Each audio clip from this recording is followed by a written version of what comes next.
We're going to do our back extension clearance test. This relates to our push-up screen. Patrick's going to go into our push-up position, and we're going to see if basically a pass-fail on a clearance test to see if there's any pain or it's fine.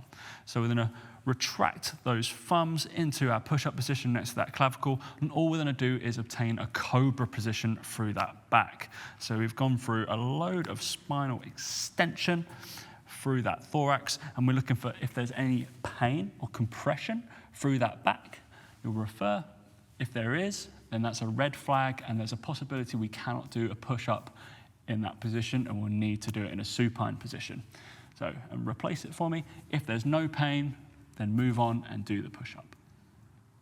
Now we're going to go into our flexion clearing test, which relates to our rotary stability assessment. So we're going to go through basically a child's pose position, and we're looking for spinal flexion if there's any pain in that motion.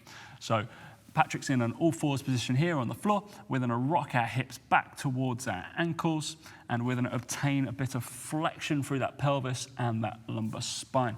So if there's any pain, we red flag, and we possibly cannot do any rotary stability until there isn't any pain there. If it's fine and he's got free movement, then move on, do the rotary stability and program it. We're going to go on to our dorsiflexion clearance test. So this relates to our squat. If we didn't obtain some dorsiflexion or had too much forward lean during our squat, we're going to do this test. So we've got, Patrick's going to put his foot next to the box or a wall. We're going to put the other foot that we're going to test directly behind it, so it's relative to him. We're going to push your knee towards the wall. That's as much dorsiflexion as we need to have a clear squat. If we do not touch the wall and our ankle does not have as much closing angle as Patrick does here, and we have a little bit of gap, then it could be a positive dorsiflexion clearance test, and we will need to work on our dorsiflexion to get a deeper squat pattern. As you can see, Patrick's straight to the box, and his is fine. So that is our dorsiflexion clearing test for the squat. We're going to do our shoulder clearance test, which relates to our overhead reach and our horizontal press. So we're going to go and take one hand, place it on our opposite shoulder. So we're testing this shoulder. We're going to be careful of the acromioclavicular joint is the one we're testing. We're going to get any pain. So the elbow is going to go up towards the ceiling. If there's any pain in this closing angle of the joint, then that is a positive test, and we probably should stay away from our overhead reach and overhead pulls or presses. If there's no pain, then feel free to program these movements. We have 4 clearing tests, as we have previously done, that were associated with 4 of our movement screens that we completed with our athlete. In all of these, we're looking for pain and dysfunction as our key indicator. In case of pain, always refer out to a trusted rehab trainer, a manager, or a respected physio.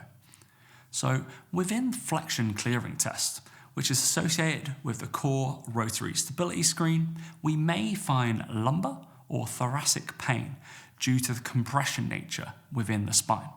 So then we move on to the shoulder clearing test.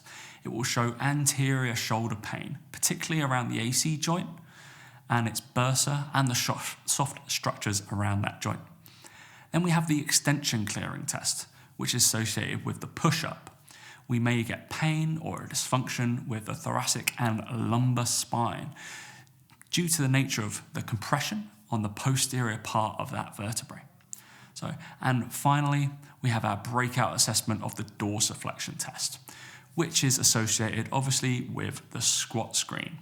So there could be a dysfunction with limited dorsiflexion and the inability to track the knee over the foot whilst performing dorsiflexion.